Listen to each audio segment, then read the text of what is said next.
Hello and welcome to another episode of Oh So Curious. And today we have got, of course, the biggest news in Hollywood in months. The WGA and the AMPTP have finally got a deal. We're also going to be talking about two movies today, The Expendables 4 and Dumb Money, which, fun fact, if you add up the critic scores from Rotten Tomatoes for both of those movies, they add up to 100. I'll let you guess which of the movies there does the heavy lifting. Now, with me today to discuss all of that and so much more, we've got Angelina. How are you doing today? I'm good, Dan. It's good to see you. I missed you guys last week. We've got some good news today. It literally, you guys, the article came out right as we were sitting down to begin filming, and I was like, Dan, wait, I'm sending it to you right now. It just happened, right? Like this. So Yeah. when we were taping this, literally minutes ago, we got the announcement that the deal is done. We now know that the WG and the MPTP, they were negotiating for the past 5 days straight. They've been at the go since Wednesday. Today, on Sunday, they finally got the deal done. We know that the CEOs of a lot of the big studios were at these negotiations for several days. We don't know if they were there all 5 days, but of course, all the big executives had to be involved in the end because they were on, what was it, like the 146th day of the strike, Yep. which is longer than even the last strike. So let me ask you, Angelina, could you give me like a sense of like how did we get here? Where do we stand now, and where do we go from here? What are the Yeah. next steps? Okay, so they sat down today. They finally came to an agreement. Today was the 146th day of the strike. Essentially, they have agreed to another 3-year term deal. It is tentative just until it is ratified by both WGA West and East. That could take a few days. And if there's any telling based off of the last strike in 2007 to 2008, it'll take about 3 to 4 days to get ratified on WGA's side. But everything is agreed to. The WGA has only released a statement sort of outlining what's going on right now. But they haven't outlined all of the terms for us yet. I'm assuming it'll take a few days for them to write all that up, get their statements together, cohesive, etc., and then release that. As I said, it's another 3-year deal, which is in line with like what they've been doing. And I think that's going to give them a little bit more time to like see how AI advances, how that affects the economy, etc. This sort of like economy, but this sort of lay of the land. You know what I mean? We don't know how AI is going to progress, and we don't fully know how it's going to feed into Hollywood yet. Yeah. So I know that was one of the big things holding them back. So I'm really interested to know exactly what the sort of dirty details are of the agreement. The second it is ratified in the next few days, WGA is allowed to go back to work. But you guys have to keep in mind the AMPTP still has not reached any agreements with SAG-AFTRA. So any of the productions that haven't gotten an interim agreement cannot go back to filming. But all of the late night talk shows can literally start immediately. So Wednesday night, I'm sort of like tentatively expecting there to be Jimmy Fallon and the Late Night Show and Conan O'Brien. Those will all come back to immediately. Now the AMPTP has to go ahead and figure things out with SAG. And that's what's going on right now. That's the deal. Yeah, and SAG, I think right now is like on its fourth month, or no, the third month of the strike, if I'm correct. So yeah, they started striking about a month after WGA.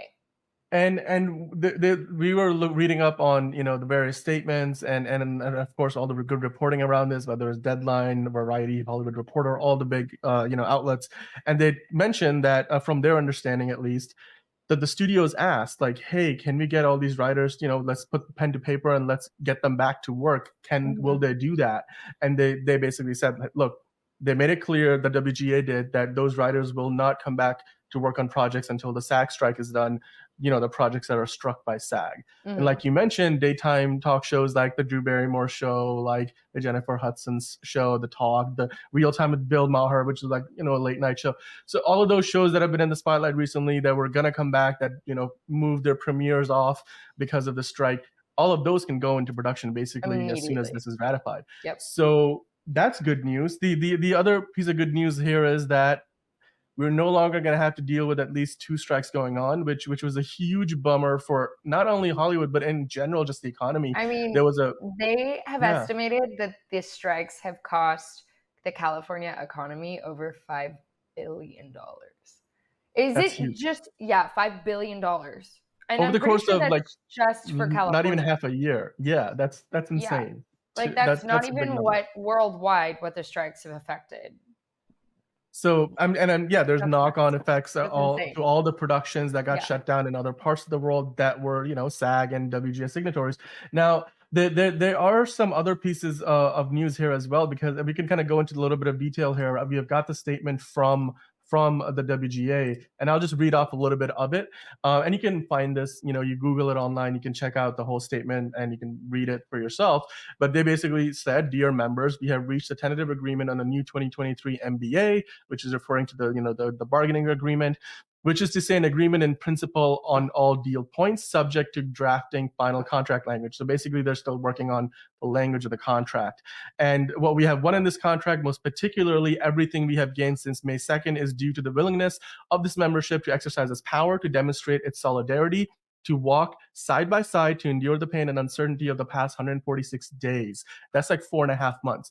It is the leverage generated by your strike in concert with the extraordinary support of our union siblings that finally brought the companies back to the table to make a deal. We can say with great pride that this deal is exceptional, with meaningful gains and protections for writers in every sector of the membership. Now, you guys can read the whole statement and kind of get a better idea of everything that they said. But like you said, Angelina, the biggest thing that was like these last hurdles they had to overcome were the issue of AI, and then the issue with like writing the staff room levels for these writers' rooms.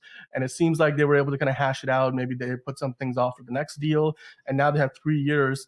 So for whatever that they couldn't figure out or couldn't exactly get where they wanted to be, now they can work towards it for the next 3 years, which I think, look, ultimately, if you have a work stoppage that goes this long, and this is not the only work stoppage going on right now. Of course, we have the SAC strike, but then also we have like the automotive workers strike going on in Detroit, and like all those workers walking off plants. So it's a big year for unions. So it's finally good to see that we've got a win, we've got a deal Yeah. somewhere. So I'm really glad that this at least puts everybody in the WGA on a path back to work.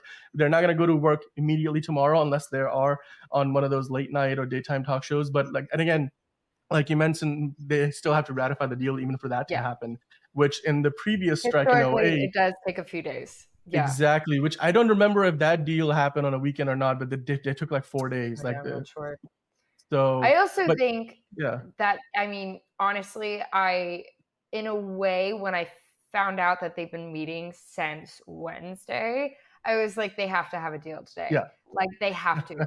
So I'm yeah, excited. I'm excited that it is finalized. We're just getting it through. And that's honestly the biggest thing that also SAG can hope for as well is this is settled. Only certain things are going to work. AMPTP right. has to settle, has to Well, like figure it out with us. the So good thing about this, so by the way, I was earlier today, I was reading about how like some of the members of the WGA, like on social media, they were making fun of how it was all over the news that AMPTP had put their best and final offer out, and there were all kinds of fun tweets about that, like like this is the best, this is the final offer, like this is it, this is like like just walking out the door, but just so you know, this is our final offer. You have something, like, we're almost out the door. Are you gonna accept it? This is the best we it's can. like when Like you it need was, a car, but like yeah, you're like, no, let me just like try to fake out the guy who's selling me yeah, the car to see if I can get the best deal. But like I really need a car, but like maybe he'll give but me a really good deal if I act like exactly. So, a good thing is though that we got it sorted out the Mhm. next day. Like Saturday, they said, We're "Oh, good to we got go. our final offer on the table." Then we were seeing things like, "Oh, the union is reviewing the final best offer," and now we've got a deal. So, however they got there, look, at the end of the day, we are here now. This is the good news. And of course, now we move on to the SAC strike, and hopefully they'll knock out a deal soon as well, because on the plus side, SAG and WGA were kind of stuck on very similar points of contention. It's not like they're looking for two very different kind of things. Like the hurdles, the biggest hurdles for both strikes were around AI. I know the writers' room issue is like a WGA related issue, but the really big thing for actors as well was AI. Yep. So if the AMPTP has got a deal here for the WGA around AI, then I'm sure we can find some sort of common ground and something maybe similar. Like the framework would probably be a little bit different, but maybe the actors can sort this out. And hopefully, if they can knock this out in a week, then look, we are still in September. This is we're like still a little bit away from the holiday season, so a lot of the big productions that are happening on this time of year can get back to work. Whether it's all the holiday commercials, a lot of the voiceover work that happens this time of year for projects coming out next year, that will get back on track. Going. No, I mean like been...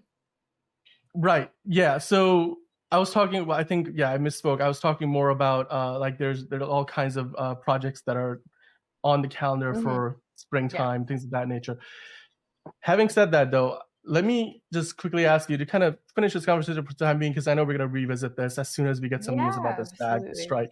But how long do you think it takes now for them to get a deal for SAG? Because we know that the AMPTP was not going to negotiate with both of the unions at the same time. So now that they've got one thing out the way, 5 days straight, I mean, there is a human element to this. I'm sure there's plenty of people in the legal departments of all these studios and AMPTP to like hash out 2 deals in a row. But I can imagine that if they were at this for 5 days straight, do they need to like stop and breathe a little?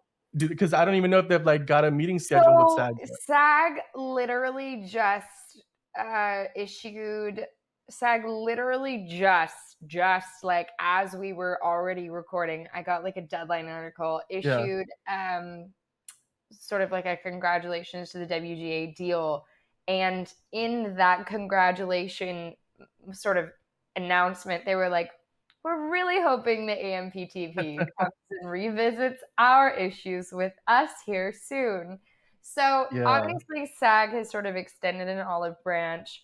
It sounds like the AMPTP they're the ones that originally walked away from the SAG after conversations, but with that being said, they have no choice. WGA is like settled.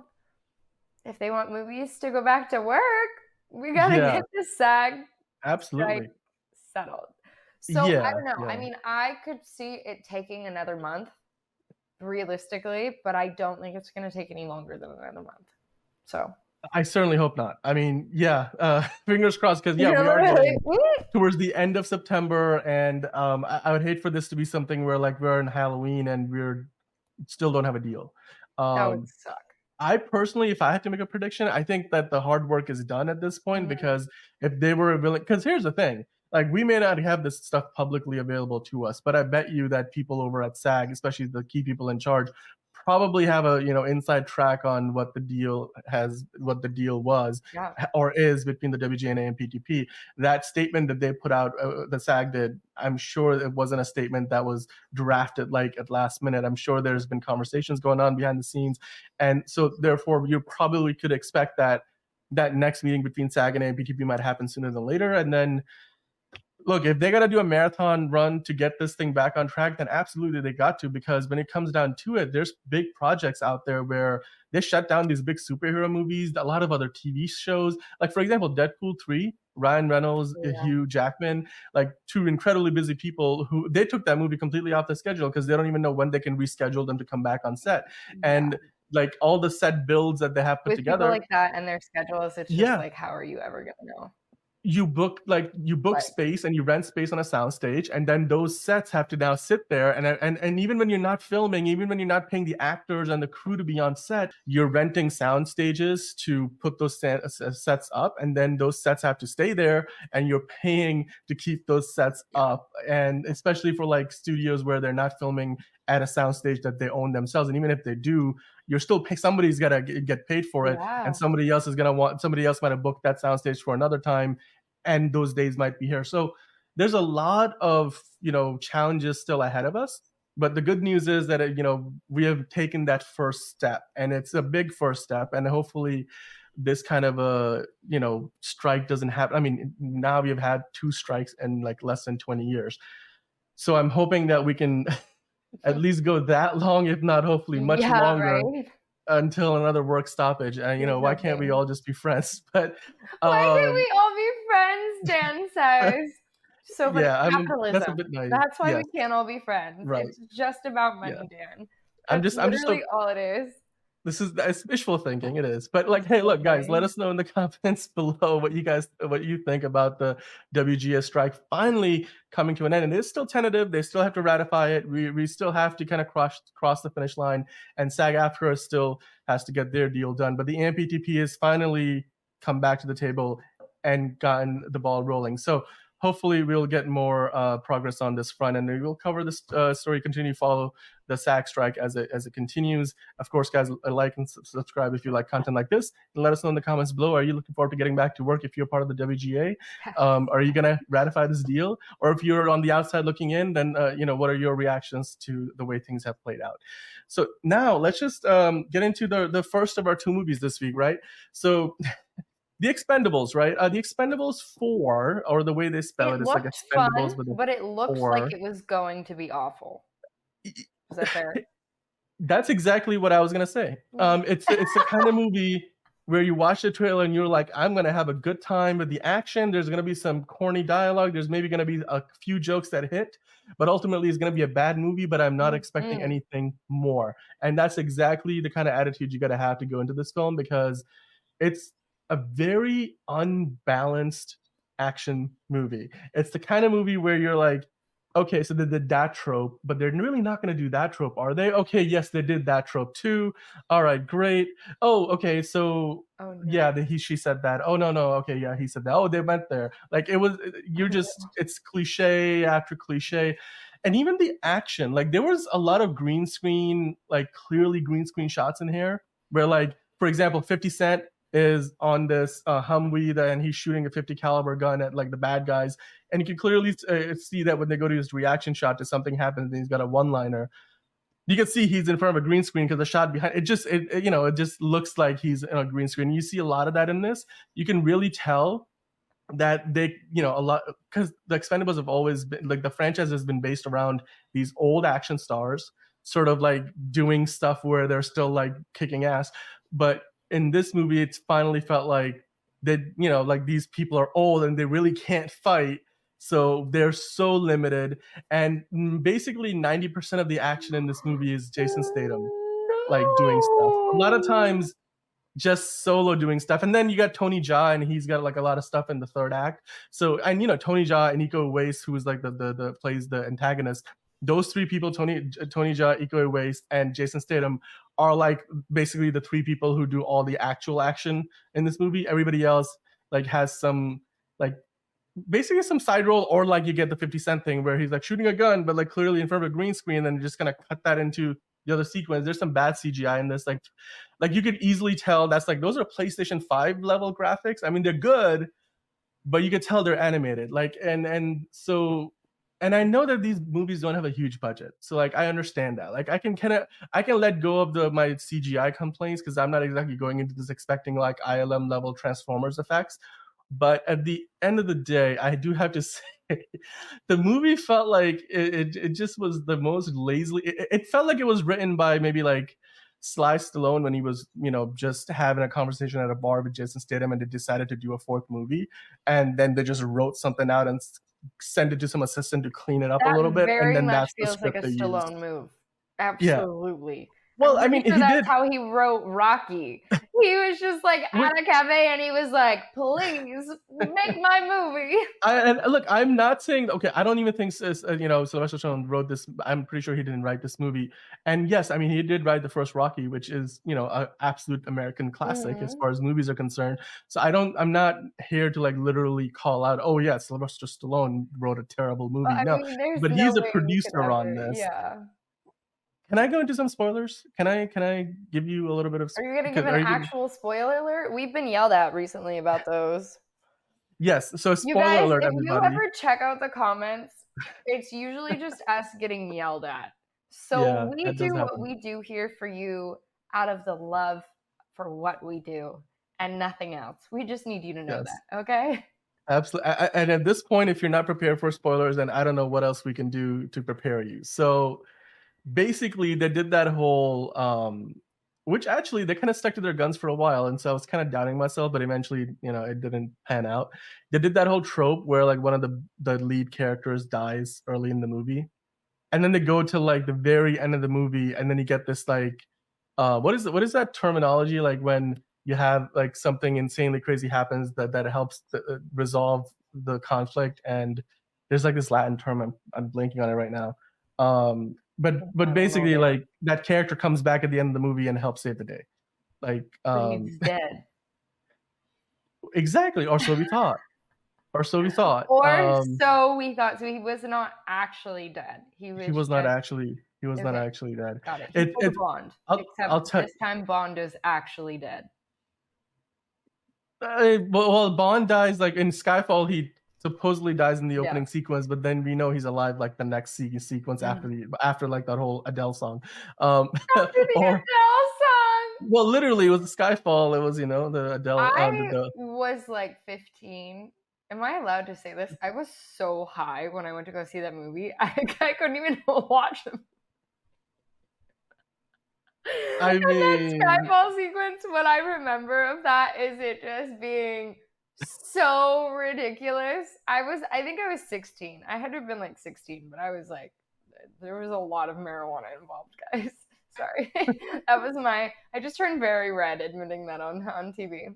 You can cut that out if you want to, Dan. Oh no, it's fine. But basically, okay. Since I'm going to spoiler territory, I guess we'll give away the spoiler. It was Sly Stallone's character that dies early in the movie. The first time they go into action to try to like apparently get these nuclear bomb detonators from the bad guy who's trying to steal them to then detonate a nuke somewhere. And so they fail in the mission, but in the process, Sly Stallone's character dies, and it is a huge it's a huge like deal for Jason Statham's character because they're like brothers basically, like not actual brothers, but like they're like brothers. And you see the whole opening of the movie is kind of like them bonding over, and there's some corny, cheesy like back and forth dialogue where you're like, are they even acting? Or like there's a few things hit. A lot of the other things are like either they're too old to emote, or they're just not very good actors. I can see the intent. Old to emote? What does that even mean? No, they literally felt stiff, and that's kind of the theme throughout this movie. A lot of times, the character, the dialogue delivery was very stiff. Quote for the lifetimes.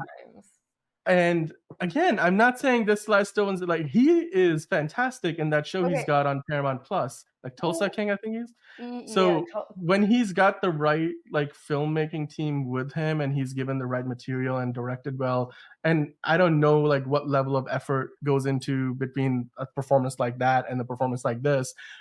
But clearly in this movie, it felt like everybody was there to just have fun, and maybe they were like, "This is a pretty bare bones script." Too much fun. So apparently, this movie is bad. Everybody, just aware. Was the action at least fun to watch? So So the action was good, but not always good. I did mention there were some action sequences where like the bad CGI was a little distracting.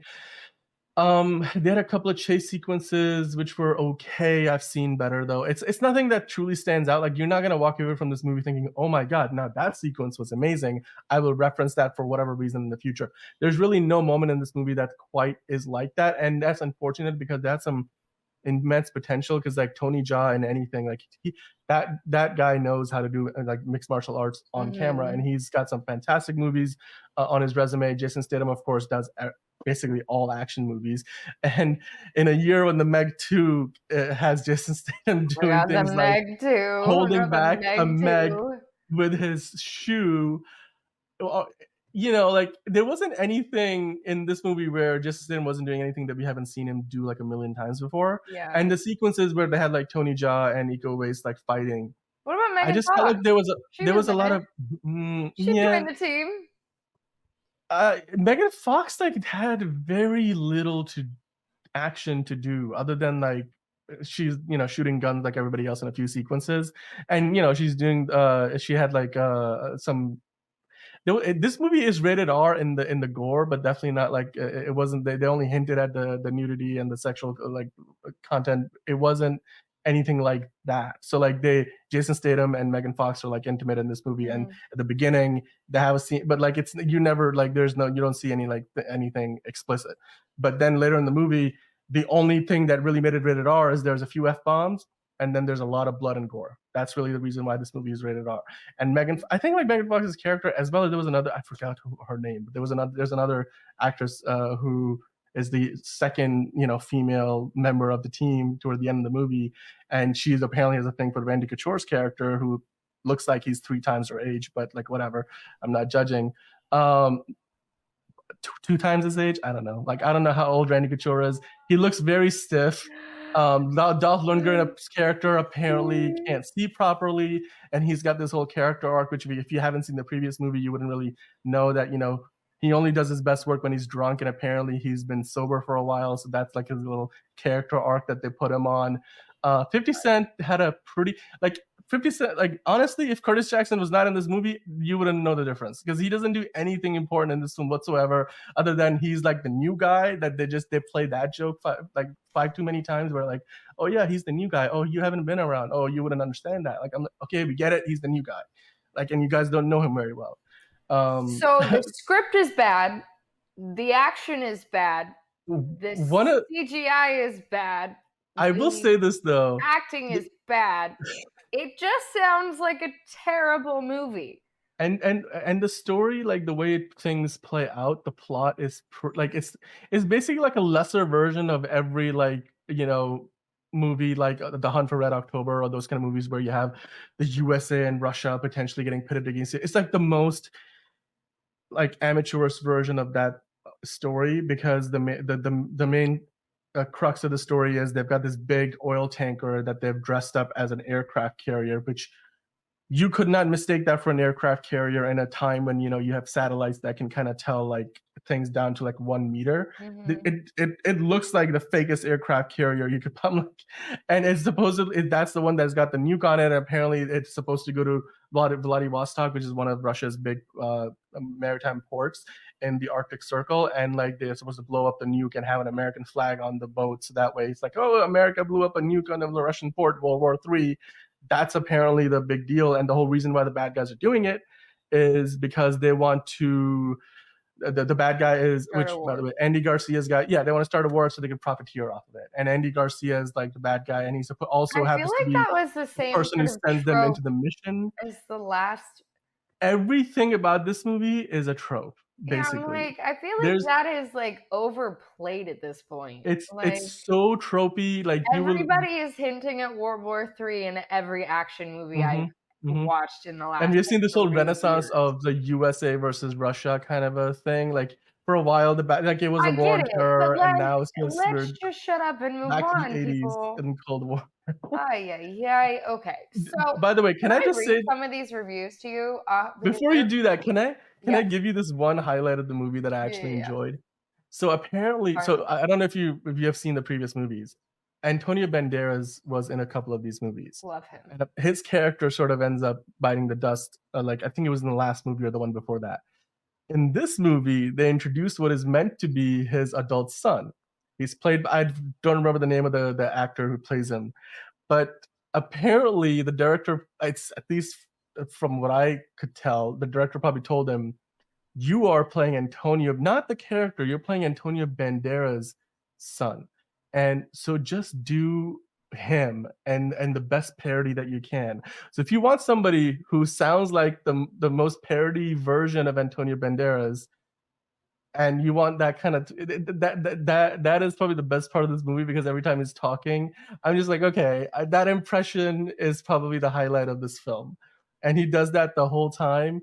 So I personally liked it. I could tell a lot of other people would be like annoyed by it, but that was one highlight in this movie for me. Okay, that was good. I have to ask you this.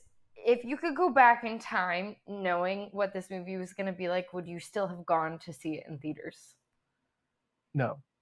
I don't think I've seen a single Expendables movie in theaters since the first one. Okay. Because the first one was okay. Here's the thing, none of these 4 Expendables movies have been good. And the worst thing is they're supposed to be like these. Why do they keep making them? I don't get it. I This is think they the make fourth just one. enough money and they cost only so much to make, so there's enough financial sense. And I bet you, like, once they're out of theaters, they perform well on, like, post theatrical, like DVD, digital, broadcast and all that. Was your theater full? Because I was supposed to go see it, guys. I got stuck shooting. I was like filming all day. Yeah, I couldn't make it. But when I went to go find a seat, it was all open. Like, yeah. and And what I booked my ticket like 2 hours in advance. so okay, So here's people are the not going irony to see this is, movie. well, yeah, that's kind of true because, like, the theater was only like one third full. It Yeah. was fuller than I thought it would be, honestly. But I could definitely tell you that, yeah, not a lot of people, like, the theater in general seemed pretty empty today because there's not a ton of new movies that are the big movies coming out the last couple of weeks. So if you've already seen all the big ones from a few weeks ago, Barbie I think is back in playing IMAX. So unless you want to go see that again for the What 100th the time, heck? um, Okay, so Sylvester Stallone did direct this, just so you know. I had no clue. Yeah, Okay, so but he now that just makes a lot of oh, sense. this is the original one. Just kidding. Sorry, guys. I'm I like don't looking it yeah. up. I'm like, da da da da da da. Ooh, flops with an $8.3 million debut as The Nun claims number one. Mhm. Interesting. The The Nun Nun, which, by the 2. way, is in its second week of release, I believe. Yep, Oh, no, the third sure week, is. maybe? I think The Nun is in its third or fourth week of release, and it's number one. Yeah, I mean, look, honestly, that's my biggest complaint about these movies is they've got the cast Yeah. that if they could just get a decent writer and even a semi decent director, and even with the budget that they do have, they can put together a decent film. Because quite Mhm. here's the honest truth about at least this Expendables film. I have seen better direct to DVD action movies that are parodies of, like, a bigger franchise than this film. Mhm. And that's disappointing because they have talent. Like, Yeah. say what you will about Jason Statham's real limited acting ability. Say what you will about Megan Fox and, the fact that she's probably doesn't have the biggest range of all actors, or Tony Jaa, who's, like, a great action star, but you wouldn't necessarily trust him to lead a Hollywood film. Dolph Lundgren at this stage of his career, or Sylvester Stallone. Again, he's still limited. He can do well, and, like, clearly in, like, Tulsa King, for example, he's done other projects in the Creed franchise in recent years. He's done a fantastic job, but I think there's enough talent here, at least in front of the camera, that they could have done a better job than they They could did. have And just I done know at the more. start of our show today, I mentioned that if you add up the critic scores for Expendables 4 and Dumb Money, they add up to Mhm. 100. I'm So pretty sure, yeah. Expendables 4 is a 16% on the tomato meter. 1616. The audience score is 70%. We were looking at that earlier, it, like, had disappeared. But I would really love to read some of the top critic reviews because they make me laugh. Whenever a Yeah. movie I anticipate it being bad, I look at the top critic reviews. I guess they generally always, but on the movies that are particularly bad, the critic reviews are particularly funny. Because they have to get really creative. They have so much. You can tell they're having more I'm fun like, writing reviews for these bad movies than the good ones. hilarious. Because in the good ones, they actually have to sound serious. They have to, like, actually do thinking. They gotta, like, okay, I, people are gonna read this and they're gonna exactly. want to know. But in this movie, because it's like the writers of these reviews know that It, nobody it expects was these to be good. comparable for Meg 2. Remember we Yeah. were reading the ones for Yep. Meg 2 Yep. and I was like dying. I was like, there's no way in hell I will ever Yes. go see this movie. This is terrible. I'm not going to waste my time with it. Based off of these reviews specifically. All right, so my favorite, David Jenkins. The bar was already so low, and yet this film manages to sneak underneath it. We've got The Disposables would describe it better. And the I can last, agree. but not the least, plot, you say? What plot? In a word, negligible. Those are That's my top two fantastic. favorites. Oh, my favorite one, because this is probably the most creative one that I've read in terms of, like, Mm. it's trying to sound intelligent. It's trying to sound intelligent by sounding dumb, Mm. is the way I would describe it. A laughably lazy exercise in utility grade meat and potatoes filmmaking. And that's from, like, RogerEbert.com, like a They critic that said They tried to get it right, and they just did not. That's exactly I'm like hilarious. a Honestly laughably incredible. lazy exercise in utility grade meat and potatoes filmmaking. You have to kind of They kinda sit there went and with the think about what that alliteration on that one. means. Yeah. Yeah, so Well, meat you and because it's potatoes, right? Because, like, the basics. yeah, I mean, So meat yeah, and potatoes is, exactly. like, No, hardcore American basics, and they fracked it up. That's what that means. yeah. Because like you read that, you think about it, oh, so you're just saying it was just hot garbage. Oh, okay, okay, I get it. Like I thought about like I spent the last 5 minutes really like Hot deciphering that language. garbage! It always makes me laugh in a way when people refer to things as hot garbage because it's like, that's just bad. Yeah. And here's the thing, like if I had to watch this movie a second time, I could have been doing worse things because That's here true. the one thing to put it to end this on a positive note, I will say at the very least this movie isn't boring. Like it doesn't put you to sleep. Because it's so Like bad, it's not boring? Is that what it is? yeah, but like Nothing this although bad can be when that it boring, comes you to guys. like it's so bad as good territory, I Mhm. still think the Meg 2 is better. Because the Meg 2 is so, it's because they know that you know that the actors and the filmmakers know that That they're it's making a dumb bad. movie, So and they so just so really they lean went to the into it. max.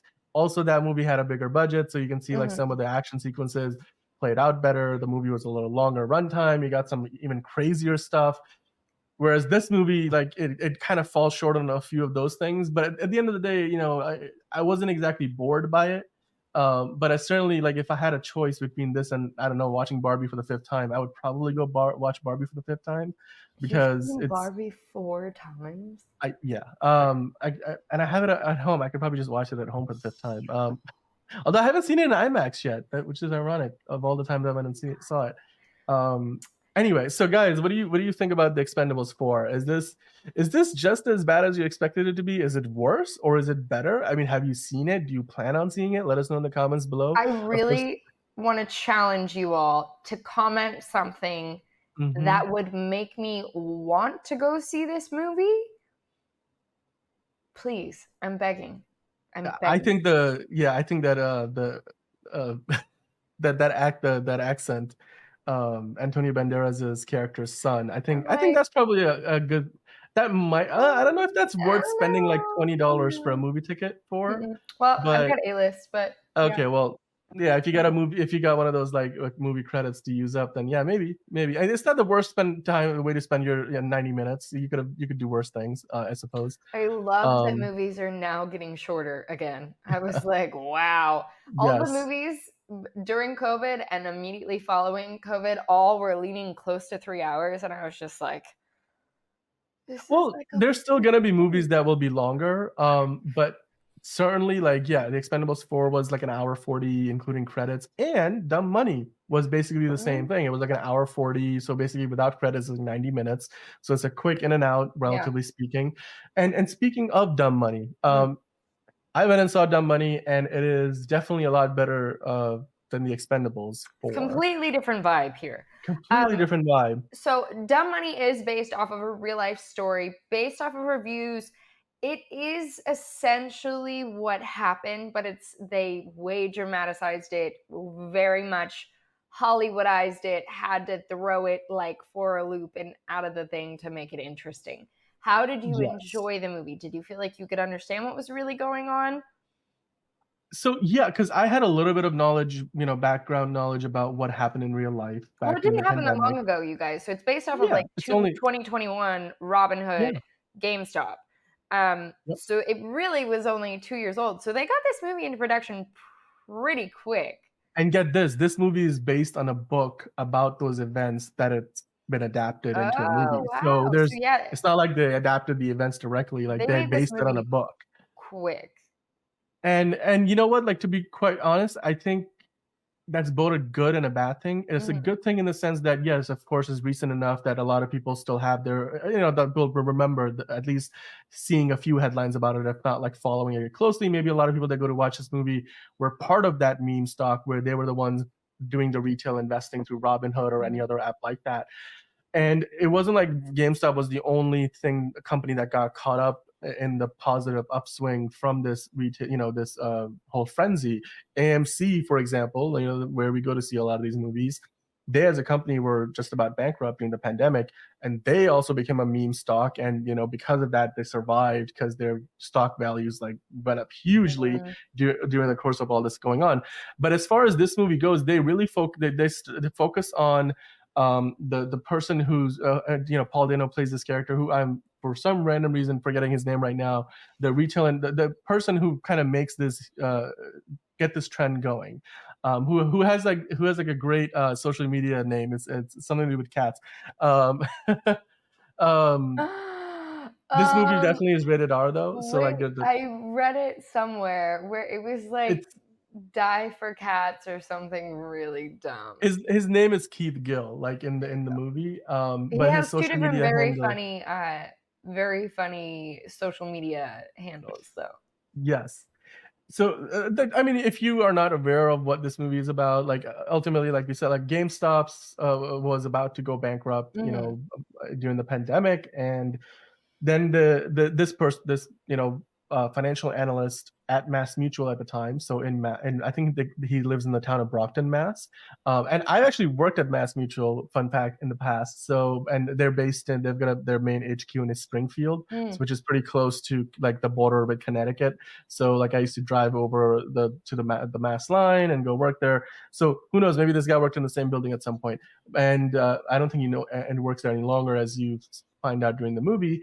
But as a financial analyst, he kind of got he mentions later on during the Congress testimony that he got into the stock market during the years following the Great Recession in '09 and such. So he started to follow these stocks, and then he found out and of course probably because of his day-to-day job, he found out, oh, there's this thing that a lot of big funds do. These people who are literally just rich because they manage these big funds that are worth billions of dollars. And all they try basically have rigged the stock market in favor of the big guys. And so that what it was originally meant to be is, if you have some extra money and you're smart about it, investing it, and maybe you're a little lucky, you can make yourself a bit of a fortune. That's what the stock market was supposed to be when it first started like 100 years ago. Now it seems like all these like big Wall Street investors, they do things like they short stocks, and basically they're betting against a company, so that they were betting for, in this case, for GameStop to fail, and their bets would have made them a shitload of money if GameStop failed. So he was like, well, it looks like this stock is undervalued. I think this is a good stock. And then, he started this huge trend, and it was through Reddit. And then, this stock just completely blew up. And so the movie focuses mostly on Keith Gill's story, his family, his wife, his kid, and then his brother, which is played by Pete Davidson. And he Pete Davidson's character is one of the highlights of this movie. Then you see a bunch of other, retail investors in various aspects, like one of them being an employee at a GameStop, which is played by, I think, Anthony Ramos plays that. America Ferrera plays a nurse who's an investor through Robinhood. And so all of these people invest through Robinhood, and then it looks like they're really hurting all these, these fund managers. But then at the end, what we find out is, well, those fund managers, at least it seems like, manipulated, because one of the big funds has a huge stake in Robinhood itself. So there's a clear conflict of interest that their short bets are losing, and while the company that's causing them the hurt is Robinhood, that all these retail investors are investing through. So they kind of force Robinhood to basically, I think what happens in the movie is like they stop allowing people to be able to buy GameStop stock for like a so certain period of Robinhood time, limited the GameStop stock, which which they still view. I was reading some material about it. In real life, they do still view that as being very questionable behavior exactly on Robinhood's part. Yeah. Because then in the congressional hearings, you find out all about like how these companies were connected in the back, and how they could have used their leverage, all these capital funds, to like, push Robinhood to decide, or at least stop this trend that was causing them a lot of pain. And then we also had the fact that they shut down the Reddit thread where all of this happen. this whole group Yeah. of people were getting together on all the updates and really pushing the trend. And in that cloud of uncertainty, when the Reddit thread was down and you couldn't buy any stock, people started selling it off. And really, the only thing that was going to let this whole trend die down was if people started selling it off, and then the price would crash for GameStop, and that would lead, for this whole trend to be over. And people who had bought the stock at $3 a share, and it was trading at $130, and basically they had made thousands of dollars off of it, in some cases millions of dollars, they were losing all of that money. And that's when you look at it, like the morality of that, like, yeah, I think the movie does a good job of explaining what a short squeeze is, which is kind of what I just talked about. It does a good job of giving you the basics of mechanics of how things played out. It definitely plays up some of the characters. Like Seth Rogen's character is kind of funny. Like he's got this like dry humor sensibility about him, where his character's not trying to be funny, but the way he behaves is like you're watching him, and it's like funny to see like him struggle I with. really have to give him It's credit because he really came onto the scene years yeah, ago as like the dumb like comedian.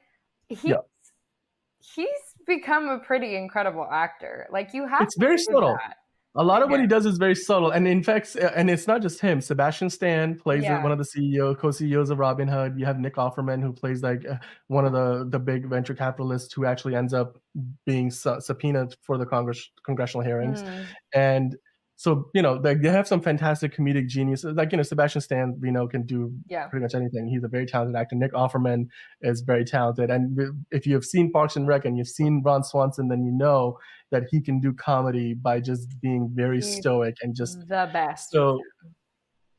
This is one of those movies. I think when I in my head went into this, I was watching this movie, I was thinking about this documentary that I saw years ago, which was called, I think, The King of Quarters, which is basically about Donkey Kong, like the arcade game, and a Yeah. bunch of people who got really good at it and became like the best in the world. And it was a documentary movie. It wasn't like this dramatized story, but the way it was made, the way it was shot, the way it was edited, the kind of music that they used in it, this movie definitely has a lot more of like rated R-ness to it in terms of some of the music choices and everything.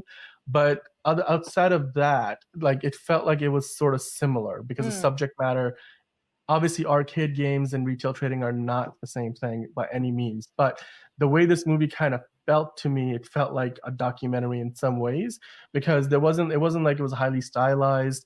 They used locations that like they're very real places, like whether it's a GameStop in a mall or the local high school track that Keith Gill runs at, because in high school he used to be a track star. So you're watching a movie that, especially for me, I did a double feature after watching The Expendables, which is this yeah. like high concept, over the Yeah. top. Yeah. These like they're on a fake aircraft carrier in the Pacific Ocean heading in towards a Russian like port to like start World War III, or like they're trying to stop from starting World War III. To this felt like much more you're watching something like if you watched a big sci-fi movie and then turned on The Office. It felt Yeah. so. It It was was a a good, good palate like, cleanser. fresh. Yeah. But at the end of the day, what I will say is the movie felt like, I think some of the critiques that I've seen online is like things about like the pacing of the movie. It kind of felt a Mhm. little uneven. It's sort of like, for the most part, the movie felt like it was just like this victory lap, kind of like hyping up, oh my God, these guys are beating like the David versus Goliath thing, and Mhm. David is winning, and this is fantastic. And then everything kind of like falls apart. Like you get the whole Robin Hood like shuts off the buying feature for the GameStop stock. Then you see some like testimony and all that stuff. But basically, the third act of this movie is all about the congressional hearings that went on around Yeah. this time, which were all done over Zoom.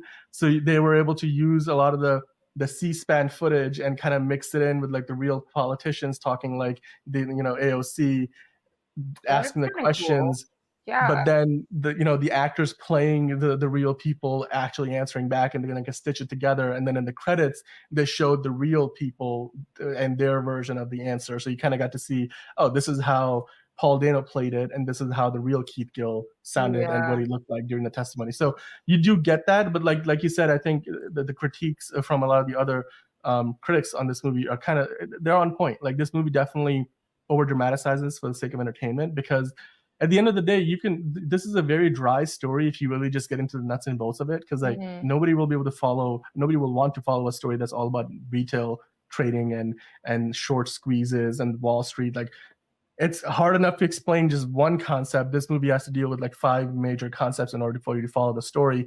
So I think the victory here is that they were able to keep the audience attention and bring them along for the ride so they can kind of understand the basics of what's happening, and then really ground it in the character's struggle and their emotional struggle, because ultimately the big theme of David versus Goliath is sort of evident in each of the Yeah. characters that follow throughout the That's movie and their referenced in like struggles. almost every Yeah, critique I've read too. yeah. Shailene Woodley is in this movie too, isn't she? She is. She plays Keith Gill's wife, Wife? and the mother of. I think they have like a daughter. Yeah. So she Okay. and she has like a relatively understated role. Although like I think every time she's on screen, like it's fun to see because there's great chemistry between her and Paul Dano. Like they really played like off like, hey, these people have known each other for a long time. They've been married for a while, and they felt like a real couple. Like it didn't feel like Oh, that's cute. Hollywood like Yeah. movie version of a couple. Like it felt like a real relationship. So I think like while she didn't have a ton to do, what she did have to do, she did a pretty good job with. And I Okay. can tell you like it's the same for a lot of the other actors Okay. in this movie. Well, can I ask? A lot of people are comparing it to The Big Short, which seems inevitable in a lot of ways, just based off of the subject matter. Is it a little easier to chew than The Big Short? I feel like The Big Short was like a lot to take Yeah, in. it Like I was feel like I denser. had to watch The Big Short a couple times before I was like, Yeah. okay, got it. Yeah, exactly, and I think that's what I've seen some reviews mention exactly that I think it was like Craig Gillespie, who's a director of Dumb Money. He makes this movie more accessible because the Mhm. concepts, like I mentioned, are pretty complicated. Like you have to really know a lot about how Wall Street works to kind of Yeah. understand exactly what went down in this movie. But they do a pretty good job, like I said, of making it much more accessible to the average person. You Okay. really don't need you could walk into this movie and not know anything about the actual what happened a few years ago with GameStop and AMC and retail trading and Robinhood and all that, and you will still walk out like getting a pretty good overview of what went down, Yeah. who was maybe in the right. I mean, they kind of leave it up to interpretation. Who's like they don't really. This movie doesn't really have like a very driven like it's not pointing fingers at anybody. That's the good thing about this movie. That it wasn't at the end of the day saying, but although they do kind of tell you what happened after the movie's events end, like white Mm. text over black screen at the end of the movie for the credits roll, and you can kind of see, oh yeah, this happened, this happened, and then this happened, and blah blah blah blah blah. But outside of that, it doesn't point fingers at like clearly the movie kind of these retails traders are sort of the David, and all these big fund managers are the Goliath. So there is a certain level of morality there. As far as comparing it to the Big Short, I think, was more cleverly written, better dialogue. It was a movie that, yes, if you didn't have a prior understanding of a lot of the financial concepts that they covered, Mhm. which, by the way, they do reference some of the event, a couple of occasions in this movie, like the events of what caused the 2009 recession with the crash on Wall Street. They do reference that a few times, and how like a lot of the same behaviors were what drove this trend to happen in the first place, Yeah. because they were trying to fight against all of these fund managers who can like get away with making these reckless bets and then still get bailed out by the government. So Yeah. there is some connection in terms of like the how the real life like connection, but I definitely think from a filmmaking standpoint, if you were looking for more of I'm very fluent in all of how Wall Street works, and I just want to watch a movie that's not going to try to dumb it down for me, then go watch Big Short. But Okay, if that's you good. are like most people who probably don't study numbers on what's going on with stocks and all the short squeeze, which again I can keep bringing that up because it's probably the most important concept that they bring up in this movie. um yeah, then the dumb money is dumb money, speaking of which, is also a term that it's apparently what these fund managers call retail investors. They call it dumb money, as in like, the money that is being pumped in by all these people buying stocks at Robinhood. They're not like, it's not their job, day job to do this on a full-time basis. They're just doing it on the side for fun to see, Mhm. like, it's like, going to the casino almost. That's why. So it's like a derogatory term, dumb money, which the movie kind of like uses that and kind of whips it back towards the fund managers by the end of the film. So uh, yeah, but the most of the movie, it feels like a nice victory lap for the little guy, which I did enjoy watching, and I think that's the most fun part about this film. And Pete Davidson, Paul Dano especially, they're great actors. You know, like as we talked about Nick Offerman, you've got some fantastic Sebastian Stan. There's some great actors in this, and ultimately, if you don't like the movie, go read the book. And you can do a lot of research. It's based on real life events, and I bet you there may be a movie coming in the future that covers other aspects of what happened around this time, whether it was the AMC stock or maybe just in general, the large bigger picture. Because while this movie focuses specifically on the GameStop story, there was a lot more to these whole series of events that went down back a couple of years ago. So they do narrow it down quite a bit. So you can always, dig into it further if you wanted to in your own time. All right. Sounds good. Yeah. So moving on to DCU Daily. What's going on in the DCU universe? We've got some interesting. I wanted to ask you a question, right? Yeah. So the new DCU is on its way. We know that next year, Creature Commandos is going to be the first DCU project, which is going to be the animated show. And they've already basically done all the voiceover. It's basic, they're animating it and eventually they'll put it out. It will probably be on Max. And James Gunn is working on Superman Legacy, which will be the first live action movie. And that will kick off like the majority of the events in the new DCU continuity. But the question that I want to ask has a little bit to do with the previous DCEU story, and then comparing that to the new DCU. The whole reason why the old DCEU sort of stumbled and fell apart ultimately was because Man of Steel, the first movie, really didn't do all that well. Yeah. Or certainly it didn't do as well as it could have. It made like around 700 million or a little less on a budget of like over 200 million. And I know they had like a lot of they had a lot of sponsorship deals that kind of mitigated the cost, but you got to account the marketing costs into it and everything. Yeah, and so when you account for all of that, the movie wasn't all that profitable. But being the first movie in a franchise, you can kind of get away with that. Then Batman vs. Superman came out and that made less than $900 million, whereas, the two most popular superheroes of all time in the same movie for the first time ever, I bet you Warner Brothers were expecting $1.5 to $2 billion. And that's the same year that Iron Man and Captain America fought in Captain America Civil War, and that movie made a $1.4 billion for Marvel. So you could have seen the cracks early on in the new DCEU, and that only kind of got exaggerated as things went on, leading up to, of course, why we had the DCU in the first place. So the question becomes, will Warner Brothers, or should Warner Brothers have a backup plan for the new DCU? Should they have a contingency in case what happened last time happens again? I feel like that, and having that backup plan in a way means that they expect it to fail. Why not just invest more time and energy in it doing well and making sure that you fill the cracks and the holes and all of the issues with the DCEU? And really, you've already totally pissed a bunch of people off. You've ticked a bunch of Snyder fans off. You've ticked Snyder off. It doesn't seem like he's coming anywhere near Marvel, Marvel or DC. Yeah. No, I know, but he's literally not coming back to either of them. He's happy at Netflix from all accounts, from every article we've read. He wants nothing to do with this world ever again. Yeah. I mean, he's got a lot more creative freedom with Netflix. It seems like they've given him more of a carte blanche. It's something that I think he always struggled with when he's been working with other studios in the past. Yeah. And so, DC's pissed a bunch of people off. The best thing they can do right now is batten down the hatches and ensure that moving forward, they mitigate all of these issues that left them all of these problems to begin with, versus planning for a plan C before plan B has even soft launched. You know what I mean? That doesn't. So the answer to your question is no, they should just put time and effort into making sure that plan B works. Yeah, no, I can see that. I think that's a good logic. And so let me ask you this then.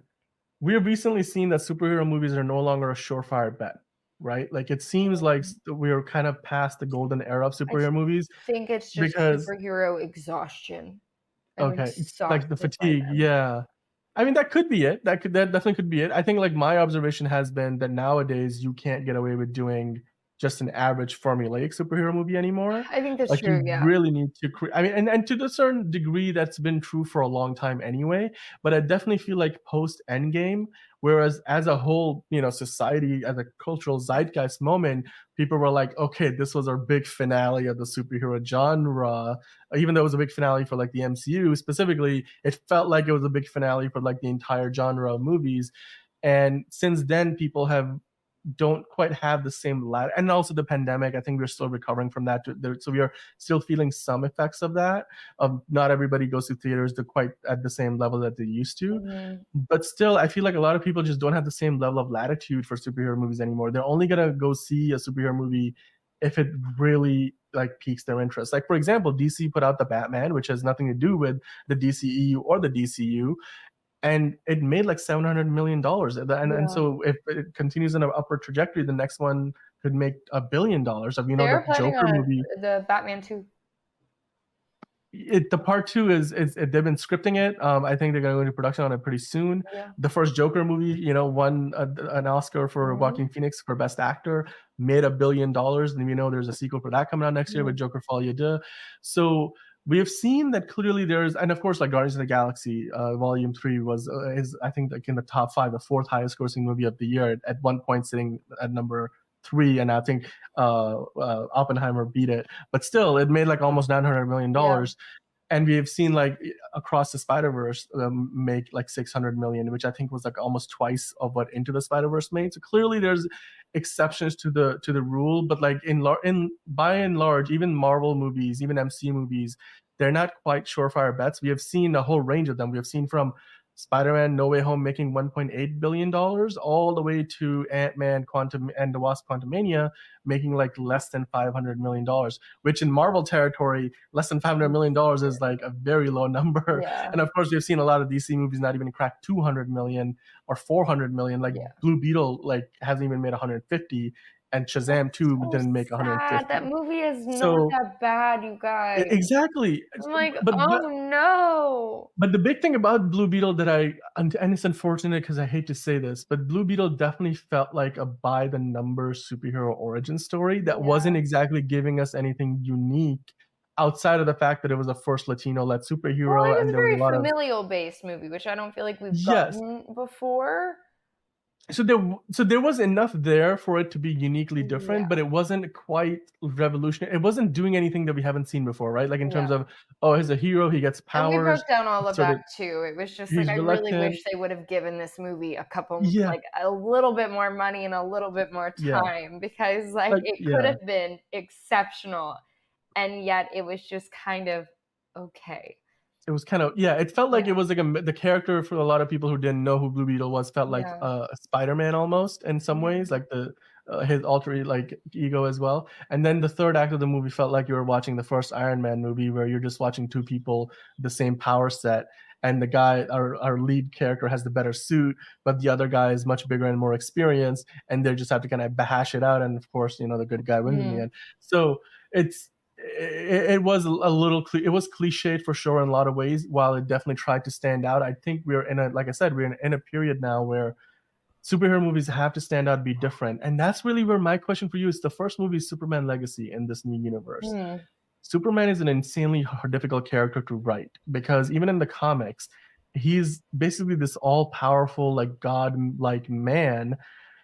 How do you make an audience connect with this person? How do you make that person seem vulnerable? I mean, Man of Steel, I think, is probably the best Superman movie ever Mm. made, and people had all kinds of problems with it, but I think they did a pretty good job of being able to make Clark Kent somebody you can relate to, whether it's Yeah. him losing a parent, or going through all the struggles of like being this outsider in a society, and how I think that his internal struggle as somebody who feels like he's not from this world because he isn't. They did a good job with that, but even so, like that movie didn't make a ton of nearly Yeah. as much money as they would like it to. So what's different now with this new Superman? Do you think that James Gunn can make Superman relatable, certainly at the level that they needed to basically anchor a full franchise around him? I mean, I don't know. You would think so. It's so hard to tell, right? Like the guy who's playing Superman, I can't even remember his name. He's a new Oh, kid on David the block. Cornsweet. He's new. Yeah. I Yeah. haven't seen him in anything else. Have you He's seen him done in a couple of anything? things. He's done in a couple of things, but not really anything super big. Yeah, Like, he's yeah, like the he's new a kid on the relatively block. unknown commodity. He's a bit of a wild card. He could either be phenomenal or he could be awful. Like, we just don't know. Rachel Brosnahan, I love her, but this, I'm like, she's playing Lois Lane? Like, what? It's I don't see that yeah, from her. But maybe there's a lot of room for us to be very surprised in that too. You know what I mean? So, and obviously James Gunn has yes, proved himself previously. He has made some really incredible movies. I feel like we've got to hope for the best, but like there's just yeah, no way to know until it yeah. comes out. No, I agree. I think there's definitely potential here. I Yeah. mean, we've also seen like Nathan Fillion get cast as a Green Lantern in this movie, Mm. so they're gonna have other heroes. It's not gonna feel like this is a universe that's just starting. Like this, it's gonna feel I like am you so just happy things entered. are continued with a Ryan Reynolds Green Lantern. So happy. That movie was so bad. I don't think there's any way that they would have That continued with that movie no matter what. literally only So happened in order to ensure that Ryan Reynolds and Blake Lively but got married, had the yes, cute babies that they do, and the cute marriage that they do now. As yes, far as Destiny goes, the only reason that movie that existed movie exists is so that just for that. they could Yeah. move forward. I fully Wh- believe Which is I think Ryan Reynolds probably appreciates that movie for that. yeah, I bet you he likes that movie behind the scenes, behind the cameras, a lot more than he admits it on camera because it's like a mhm, joke. And then, yeah, yeah, but yeah, I bet that means a lot to him on a personal level. But mhm, here's the thing, though. The new DCU has a lot riding on it. The Superman Legacy movie has a lot riding on it. yeah. If they were to fail, do you think there's any chance that they could restore the DCEU? Like, if they can, like, would there be, because like there was a time, a brief period last year in 2022 Yeah.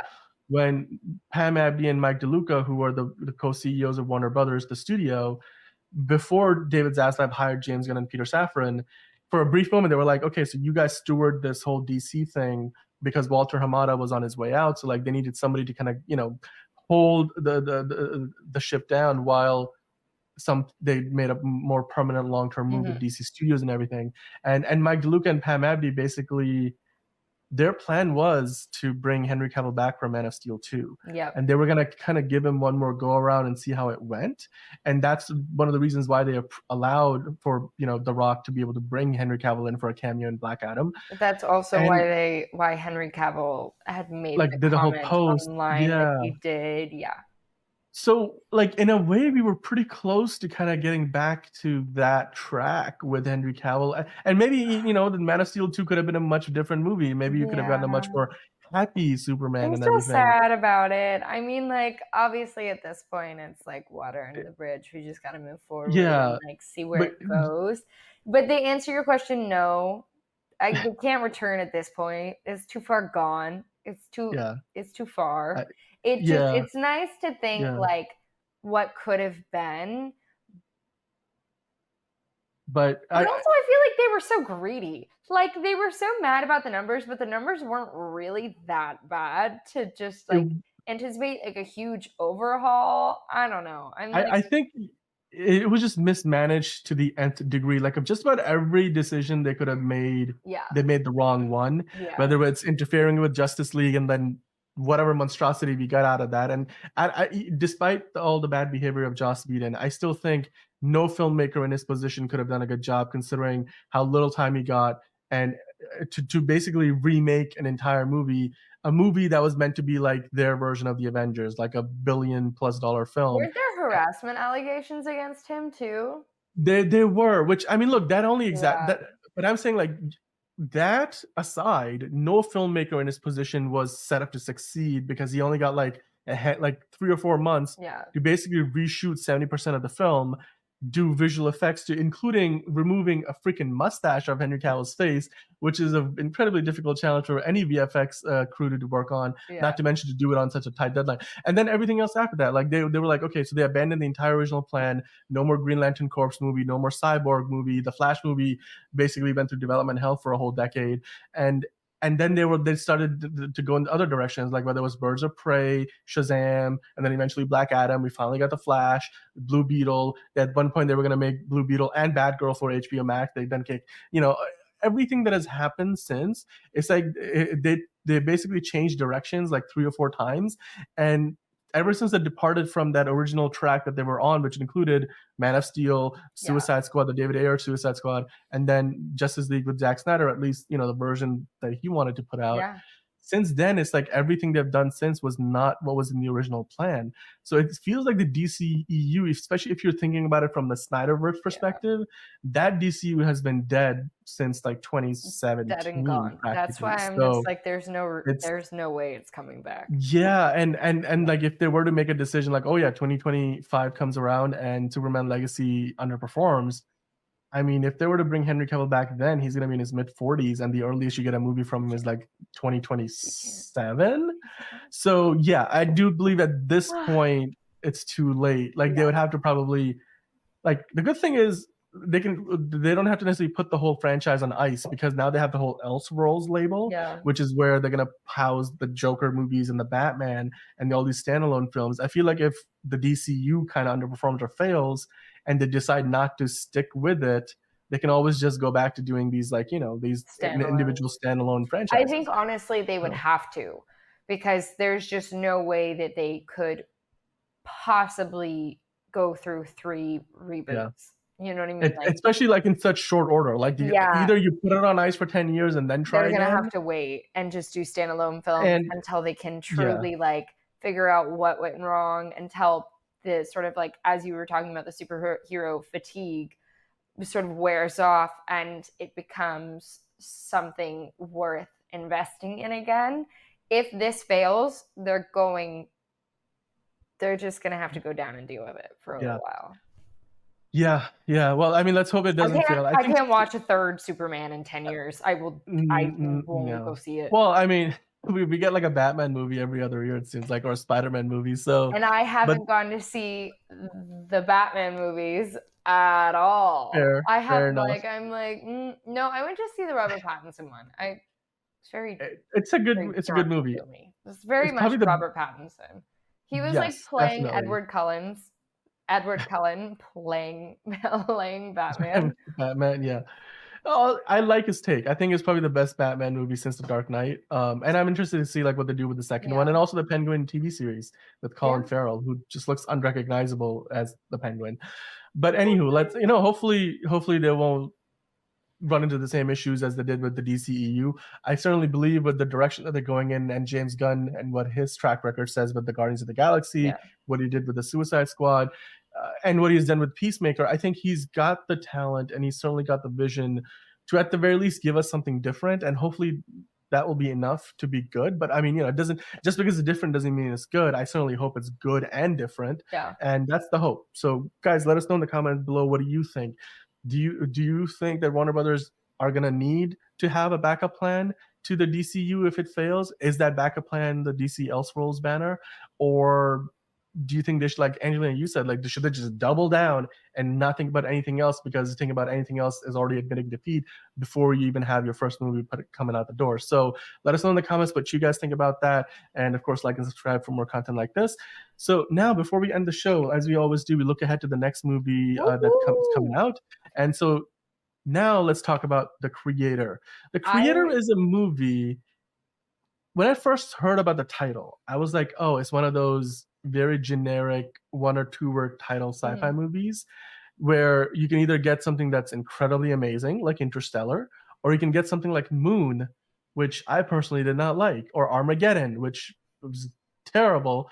Like so it's, like The Creator is I first heard about it and I didn't want to. I was like, okay, I don't know if this is gonna be good at all, especially in a year where we're getting all these movies about AI. I was like, another movie about AI, like, because most people missed the mark.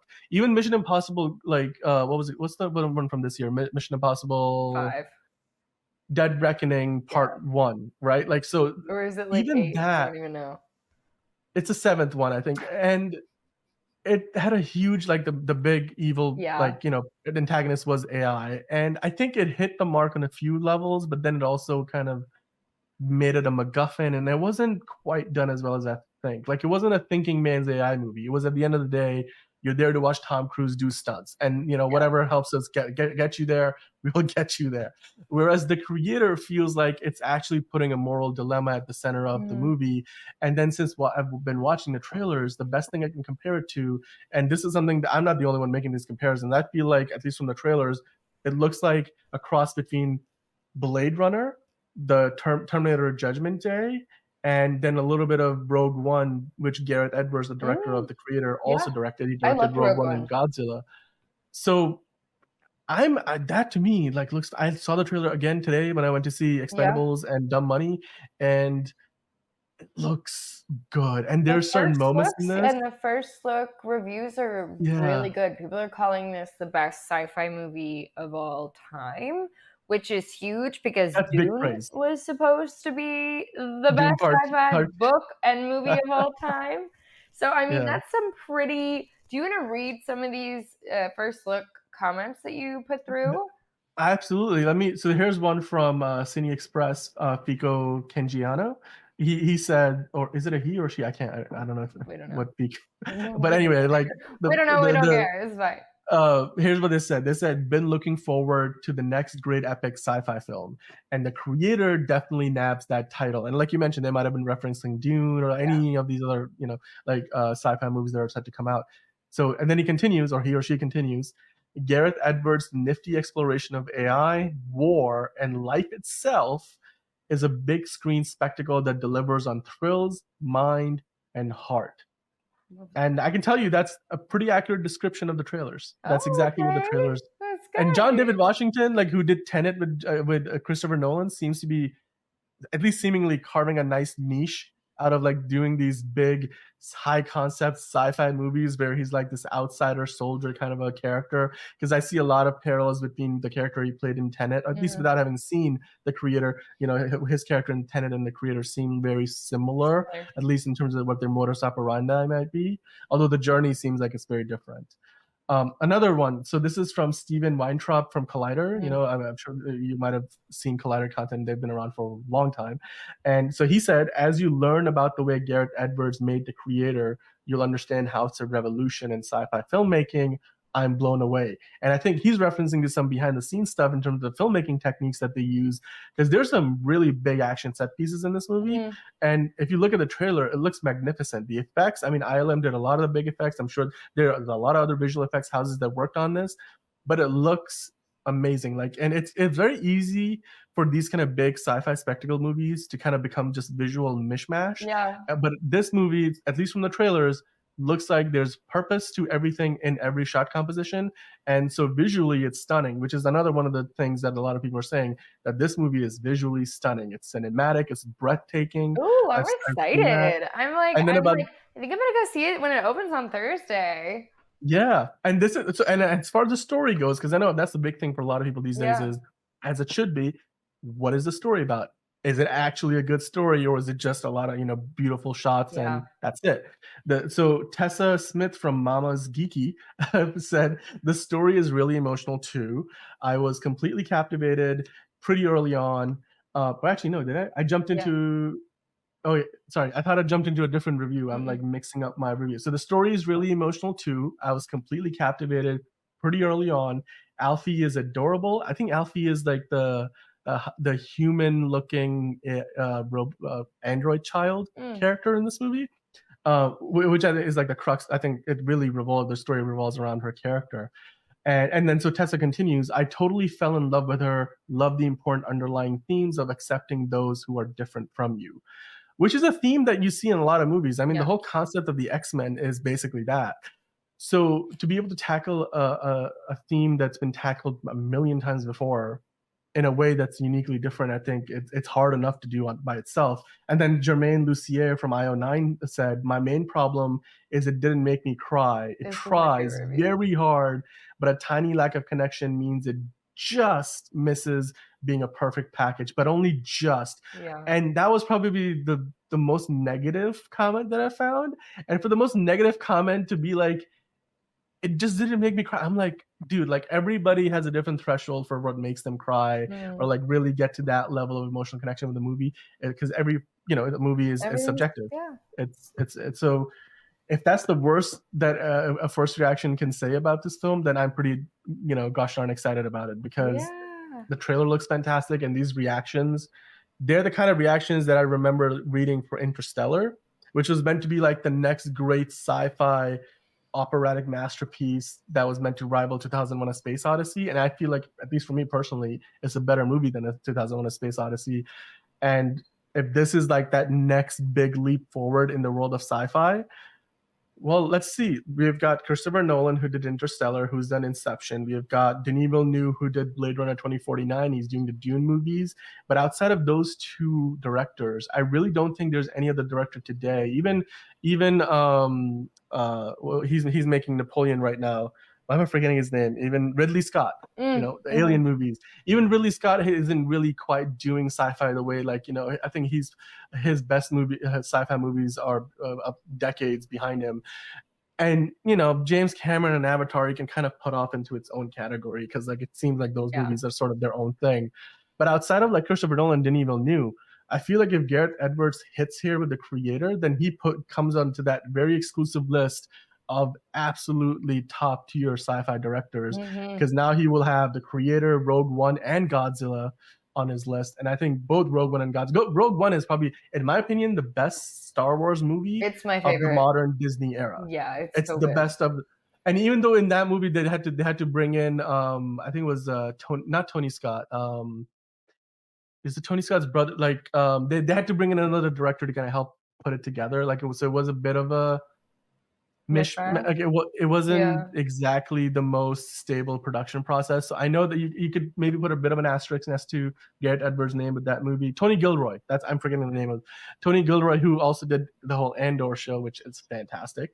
But Godzilla, I mean, Gareth Edwards did a fantastic job of taking a franchise that quite frankly could be very goofy and has been for decades, and then there's been on the other end of the spectrum this very gory Godzilla, and then the one that we got from Gareth Edwards, and it felt like a very very entertaining, realistic, and like this Godzilla, you can imagine that version of the monster actually being real. What version um is that? I actually don't.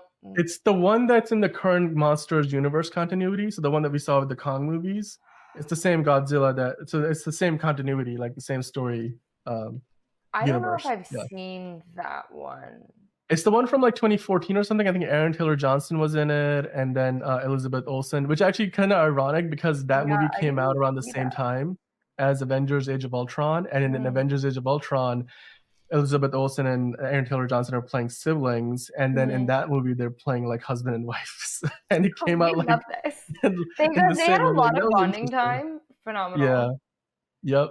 But anyhow, I mean, Gareth Edwards, I think, is one big reason why I want to go see this movie because his Yeah. track record speaks well to me because of those other two movies that I've mentioned. John David Washington is a fantastic up and coming actor. Gemma Chan is in this movie. Yep. Of course, she's been brilliant. She's Crazy Rich Asian. She was in out. What was it called? The Marvel movie. Uh, um, it starts with the Eternals. Yeah, she yeah, was in it was like Eternals. I was gonna say Eve. Elementals, but Yeah, that's no, no, something different. no. Mhm.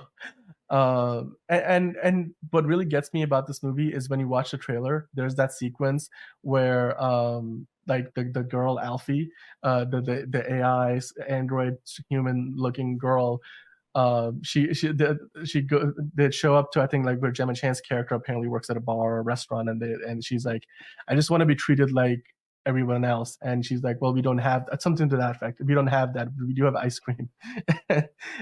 And it's the most I'm probably butchering that whole scene, but if you watch that scene in the trailer, that's like, that to me is what sold this movie, not the big action and everything else. It was just because I think the heart of the story has to sell well, Yeah, because otherwise no absolutely. good Or there's no sci-fi is connection. good Yeah. if there's no emotional connection. So yeah, Well, I don't I'm know. I looking don't know forward if to I've it. seen the trailer, but I'm definitely gonna go check it out. I mean, you guys definitely let us know. Are you excited to see it? It's just coming out this week. Is it coming out? I think it's coming out Thursday night, right? It's It's premiering. yeah, you can go to previews as early as Thursday. Perfect. Depending on where you live, you might be able to do like an even earlier screening on like a Tuesday or Wednesday. They've been doing that recently for a lot of Yeah. big movies, so you can get like an early fan screening. Yeah. Um, It's only a few days away. It's coming up soon. I've been waiting for it for weeks. I was talking about this movie 2 weeks ago. We were talking about like, man, we have to go watch Expendables first. Fine, but like now it's time to go watch The Creator, and I'm really excited to go see it. Awesome. Definitely let us know if you guys are gonna go see it. Remember always to like, share, subscribe, and comment what you think about it, or what are you excited about? Are you not excited about it? Let us know. We always like to hear from you guys. Yeah, thanks, Dan. Thank you. This has been fantastic. Another great week of talking about the movies. We love it. Of course, guys, also curious, we are all about the love of movies. Go watch The Creator. Go watch Dumb Money if you like, or if you want. If The Expendables is your kind of movie, then go check that out and let us know what you think. Have an amazing, fantastic week ahead. Stay curious, and we'll see you back here next week talking about The Creator and so much more. Until next time, have a great week ahead. Bye, guys.